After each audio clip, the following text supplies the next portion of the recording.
Hey everyone, welcome to Lawgiri. मुझे उम्मीद है आपने लॉगिरी के यूट्यूब चैनल को सब्सक्राइब कर लिया होगा और बेल नोटिफिकेशन ऑन कर ली होगी ताकि जब भी मैं एक न्यू वीडियो डालूं आप कोई भी वीडियो मिस ना करें। ये जो हमारा सेक्शन है वो है आम आदमी के लिए। We talk about all the legal problems और legal issues faced by a common man. तो आज हम बात करेंगे, अगर आपके बिल्डर ने फ्लैट पोजेशन देने में आपको डिले कर दिया या फिर किसी भी चीज़ का आपको पोजेशन देने में डिले कर दिया, चाहे वो एक कॉमर्शियल यूनिट है, चाहे वो एक विला है, चाहे घर है, चाहे फ्लैट है, अगर उन्होंने डिले कर दिया है बिल्डर ने, तो यू बीइंग अ बायर आपकी क्या राइट्स हैं। ये वीडियो उनके लिए भी हेल्पफुल रहेगी जो जानना चाहते हैं कि अगर वो फ्लैट बाय करना चाहते हैं तो वो एक विजिलेंट बायर, मतलब अपने कान नाक आंख खुली कैसे रखकर अपनी लीगल राइट्स का यूटिलाइजेशन कर सकते हैं। चलिए देखते हैं। Step 1, visit construction site regularly. It is very important कि आपको पता रहे कि एक्चुअल में कंस्ट्रक्शन स्टार्ट हो गई है या नहीं हुई, या फिर जब आपने बाइंग करी थी उसके बाद कंस्ट्रक्शन आगे बढ़ी है या नहीं बढ़ी। तो आपको जाकर चेक करना चाहिए। अगर बाई चांस आप उस सिटी में नहीं रहते हैं और आपका कोई नोन है उस सिटी में, तो वहां पर उनको भेजिए और ये चेक रखिए, ठीक है ना। अगर कंस्ट्रक्शन नहीं स्टार्ट हुई है या आपको लग रहा है कंस्ट्रक्शन स्लो है, तो आपके पास प्रॉपर वीडियोस और इमेजेस होनी चाहिए, राइट। पिक्चर्स क्लिक करेंगे तो आपके पास प्रूफ रहेगा कि इन्होंने सच में क्या इनकी प्रोग्रेस रही है, क्या कैसे है।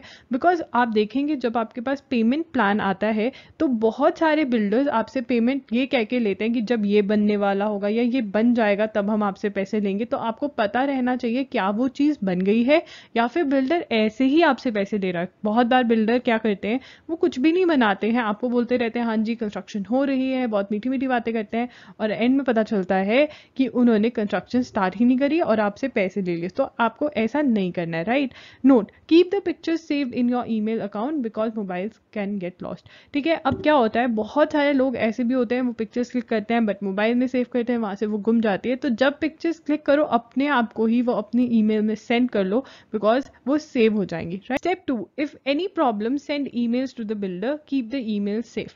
देखिए जब भी हम कोई प्रॉब्लम फेस करते हैं तो हम क्या करते हैं, फोन पे बात करते हैं, राइट, और हमें लगता है कि हाँ हम बिल्डर को डरा रहे हैं, धमका रहे हैं, तो वो काम करना स्टार्ट कर देंगे, राइट। बट अगर आपको केस करना पड़ जाता है या आपको कहीं कंप्लेंट करनी पड़ जाती है उनके अगेंस्ट, तो आपके पास प्रूफ ही नहीं होता है, ठीक है ना। तो इट इज़ वेरी इंपॉर्टेंट कि आपको कोई भी प्रॉब्लम आ रही है तो आप उसकी ईमेल ज़रूर सेंड करें। ये एक प्रूफ एक्ट करेगा, मतलब एज अ प्रूफ एक्ट करेगा कि हाँ आपने, बिल्डर ने ऐसा किया था, आपने बिल्डर को बोला था। तो ईमेल सेंड करना है। आप व्हाट्सएप भी सेंड कर सकते हैं बट ईमेल जो होता है वो ज़्यादा फॉर्मल रहता है, ज़्यादा अच्छा रहता है। तो हमेशा जब भी कोई प्रॉब्लम आ रही है तो जो बिल्डर का ऑफिशियल ईमेल आईडी है, जो कि एग्रीमेंट के अंदर, अलॉटमेंट लेटर के अंदर, ठीक कहीं पे भी मेंशन किया हुआ है, वहाँ पे आप ईमेल सेंड करें। Telephonic conversations are difficult to prove. Step 3, send a legal notice. देखिए अगर आपको लग रहा है कि आपने ईमेल्स भी सेंड कर ली, आपने फ़ोन पे भी बात कर लिया, आपने बिल्डर को बता दिया कि आप केस करने वाले हैं, तब भी बिल्डर नहीं मान रहा है, तो send a legal notice to the builder.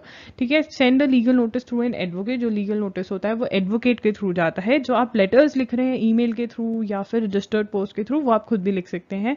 Talk to the builder after he receive the legal notice. ठीक है। अब अगर आपने भेज दिया लीगल नोटिस तो 1 वीक के बाद, 15 डेज के बाद बिल्डर से बात करिए कि आपने लीगल नोटिस भेजा है।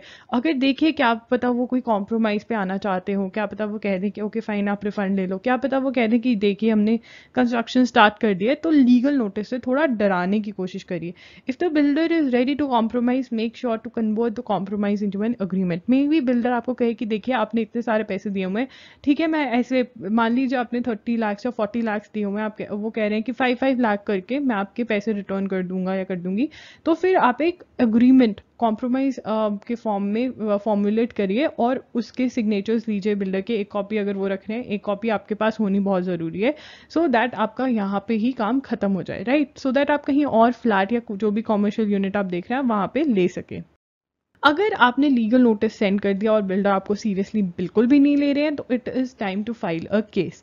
अब देखिए गाइस, बहुत सारे लोग ये बहुत बड़ी गलती कर देते हैं। अब क्या होता है, नॉर्मली जितने भी ये फ्लैट्स होते हैं, विलाज होते हैं या फिर कमर्शियल यूनिट्स होते हैं, तो बहुत सारे लोगों ने खरीदे होते हैं। तो क्या होता है, ग्रुप्स बन जाते हैं, ठीक है। अब एक ग्रुप होता है जो सबसे पहले जाते हैं, एडवोकेट करते हैं, सब करते हैं। तो जो दूसरे ग्रुप्स होते हैं वो उनको देखते हैं बैठ के कि अगर इनका काम बन जाएगा तो हमारा भी बन जाएगा। गलत, ऐसा नहीं करना चाहिए। Be part part of the first group itself. क्यों? क्योंकि फर्स्ट ग्रुप को पैसे मिल जाएंगे, क्या पता बिल्डर उसके बाद बैंकरप्ट हो जाए, क्या पता बिल्डर के पास पैसे ही ना रहे। तो आप देखोगे इवन यूनिटेक के केसेस में जो फर्स्ट बैच था बिल्डर्स का, बायर्स का सॉरी, वो अपने पैसे बहुत जल्दी ले गए, राइट। जो सेकंड बैच या थर्ड बैच था उनको इतनी जल्दी पैसा नहीं मिला, या फिर उनको मिला ही नहीं, क्योंकि कब तब तक कंपनी बाइंडिंग अप में चली गई थी, कंपनी बैंकरप्ट हो गई थी।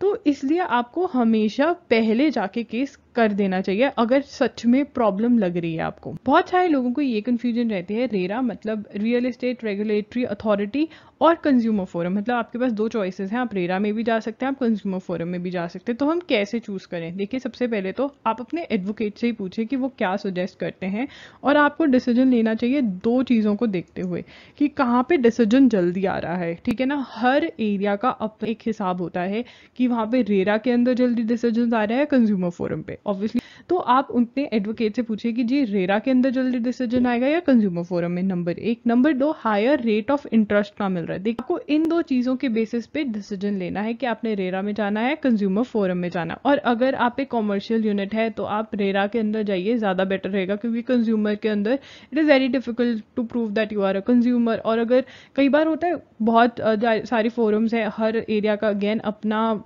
कुछ रूल्स एंड रेगुलेशंस होते हैं इंटरनली।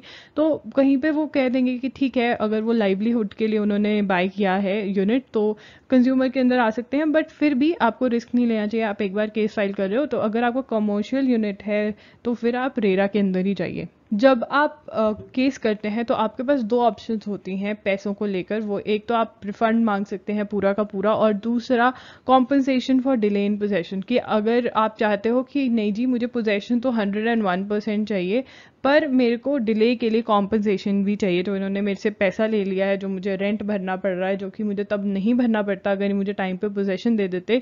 तो compensation for delay in possession के लिए आप जा सकते हैं, या फिर आप रिफंड के लिए जा सकते हैं। और तभी मैंने जो पिछली स्लाइड में बात करी थी कि कहाँ पे आपको इंटरेस्ट ज़्यादा मिल रहा है, रेट ऑफ इंटरेस्ट कहाँ ज़्यादा मिल रहा है, तो इसी बात में थी कि अगर रिफंड पे भी रेट ऑफ इंटरेस्ट ज़्यादा मिलेगा तो आपका फ़ायदा होगा। कॉम्पो भी है, कॉम्पनसेशन जहाँ पे ज़्यादा मिल रही है वहाँ पे आप जाइए, सो दैट आपका फ़ायदा हो। Things to keep in mind if you are a buyer. देखिए, ये सारी चीज़ें हैं जो आपको ध्यान रखनी चाहिए लीगली। सबसे पहले तो जो केस है वो विद इन 2 years फाइल कर दीजिए अगर आप कंज्यूमर फोरम में जाना चाहते हैं।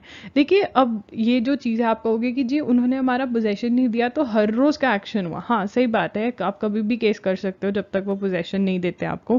पर अगर आप डिले करते हो, आपके एंड पे डिले होता है, तो कहीं बहुत सारी जगहों पे कोर्ट कहता है कि आपने क्यों नहीं पहले अपनी जाग खोली, आपने पहले क्यों नहीं देखा, ठीक है ना। तो आपकी कुछ राइट्स आप लूज कर सकते हो। मे बी बहुत सारे कंज्यूमर फोरम्स में या रेरा के अंदर ये कह देते हैं कि अब आपको रिफंड नहीं मिलेगा अगर आप 2-3 साल के बाद आ रहे हो, 2 साल के बाद आ रहे हो, अब आपको पोजेशन लेना पड़ेगा, हम डिले की कॉम्पनसेशन दिला देते हैं आपको, ठीक है ना। तो इसलिए अगर आप अपनी दोनों ऑप्शंस खुली रखना चाहते हो तो with in a time period of 2 years, जब आपको पता चल गया है कि डिले हो रही है, जब आपको पता चल गया कि आपकी डेट निकल गई है, डेट ऑफ पोजेशन निकल गई है, तो इमीडिएटली केस फाइल कर दीजिए। चाहे आपको बिल्डर बोल रहा है कि हो जाएगा, कर रहे हैं सब कुछ, बट फाइल कर दीजिए case. To file a case in consumer forum you need to be a consumer. देखिए, ये बारी बात मैं कर चुकी हूँ कि अगर आपके इन्वेस्टमेंट फॉर्म के अंदर आपने कुछ बाई किया है तो आप कंज्यूमर फोरम में ना जाइए, रिस्क मत लीजिए, बिकॉज देन आपको प्रूव करना पड़ेगा कि आप कंज्यूमर हो। और अगर आप नहीं कर पाते हो तो आपका 1 साल या 1.5 year ऐसे ही वेस्ट हो जाएगा। तो इसलिए अगर आप एक इन्वेस्टर हो तो रेरा में ही जाइए। Place way you are filing the suit. देखिए, हमेशा मेक श्योर करना है कि आप केस वहाँ फाइल करें जहाँ पे बिल्डर का ऑफिस है या फिर जहाँ पे आपने प्रॉपर्टी बाय करी है। तो ये वाली चीज़ ज़रूर देखनी है। और जहाँ पे हेड ऑफिस है और any office of the builder exist, the place where the flat or house was to be build, ठीक है ना, जहाँ पे प्रॉपर्टी है वहाँ पे आप केस फाइल करिए। Earlier the better. देखिए, बहुत सारे लोग ये बहुत बड़ी गलती कर जाते हैं, वो केस तो करते हैं पर लेट करते हैं, ठीक है ना। द फर्स्ट इंडिविजुअल और group of people who approach the consumer forum are able to get the best relief and assured compensation, because तब बिल्डर के पास भी पैसे होते हैं। अगर आप फर्स्ट ग्रुप में या फिर आप फर्स्ट लॉट में पैसे ले जाते हो तो आपके लिए फ़ायदेमंद रहता है। बट जो पिछले वाले लॉट्स होते हैं उनको बहुत ही डिफ़िकल्टी रहती है पैसे मिलने में, चाहे वो बैंकरप्ट ना भी हो। बहुत इतने सारे लोग हो जाते हैं वहाँ पे केस करने वाले कि वो थोड़े पैसे देते हैं, बट जब जब वो फर्स्ट लॉट जाता है तो इतने लोग नहीं होते, तो बहुत ईजिली बिल्डर भी पैसे रिटर्न कर देते हैं। नेसेसरी डॉक्यूमेंट्स, देखिए आपको आपके पास बिल्डर बाय अग्रीमेंट होना चाहिए। पेमेंट रिसीप्ट, अगर आप कैश से भी पेमेंट कर रहे हैं, अगर कैश भी दे रहे हैं किसी बिल्डर को, तो उसकी भी प्लीज़ रिसीप्ट लीजिए। बिकॉज बाद में क्या होता है, आप कहते हो जी हमने तो कैश में पे किया था, हमारे पास प्रूफ नहीं है। तो इट इज़ वेरी इंपॉर्टेंट, अगर बैंक ट्रांसफ़र हो रहा है तो ऑब्वियसली आपके पास प्रूफ हो रहा है बैंक स्टेटमेंट्स के थ्रू कि आपने बिल्डर को पैसे ट्रांसफ़र करे। बट अगर आप कैश में दे रहे हैं तो प्लीज़ पेमेंट रिसीप्ट लीजिए प्रॉपर और उनको संभाल कर रखिए। अलॉटमेंट लेटर है तो वो भी बढ़िया रहेगा, बट बिल्डर बाय अग्रीमेंट तो बहुत ज़रूरी है, और रिसीप्ट, पेमेंट रिसीप्ट भी बहुत ज़रूरी है। ये दोनों चीज़ें आपको हमेशा संभाल के रखनी है। ओके, आपको ये वीडियो हेल्पफुल लगी होगी। अगर आपको वीडियो हेल्पफुल लगी तो प्लीज़ लाइक कीजिएगा और अपने फ्रेंड्स के साथ शेयर भी कीजिएगा। चैनल को प्लीज़ सब्सक्राइब करना और बेल नोटिफिकेशन ऑन कर देना, ताकि जब भी मैं एक न्यू वीडियो डालूँ आपको नोटिफिकेशन आ जाए। और अगर आप चाहते हैं कि आपको वीडियोस की नोटिफिकेशन मिले और जो हम एक्टिविटीज़ कर रहे हैं लॉगिरी पे उसकी नोटिफिकेशन मिले, तो हमारा टेलीग्राम ग्रुप ज़रूर ज्वाइन करिएगा। अगर आपको ये वीडियो हेल्पफुल लगी तो प्लीज़ मुझे कमेंट करके नीचे बताइए कि आपको ये वीडियो हेल्पफुल लगी, ताकि मैं और ऐसी वीडियोस बना सकूं जो आपको ज़्यादा से ज़्यादा हेल्प कर सके। आप मुझे इंस्टाग्राम पे भी फॉलो कर सकते हैं, वहाँ पे मैं @IAMLogiri के नाम से हूँ। वहाँ पे आप फॉलो कीजिए, क्योंकि वहाँ पे हम बिल्कुल डिफरेंट कंटेंट डाल रहे हैं और चाहते हैं कि मैं आपको वीकली न्यूज़ लेटर भेजूँ जिसके अंदर मैं लॉ के बारे में और भी अच्छे से बात करती हूँ। तो प्लीज़ अपनी ईमेल आईडी नीचे दिए गए डिस्क्रिप्शन बॉक्स में एक लिंक है, वहाँ पे जाके अपना ईमेल आईडी ड्रॉप कर दीजिए, ताकि जब भी मैं कुछ ऐसा करूँ आपको ईमेल पहुँच जाए और आप वो देख सकें।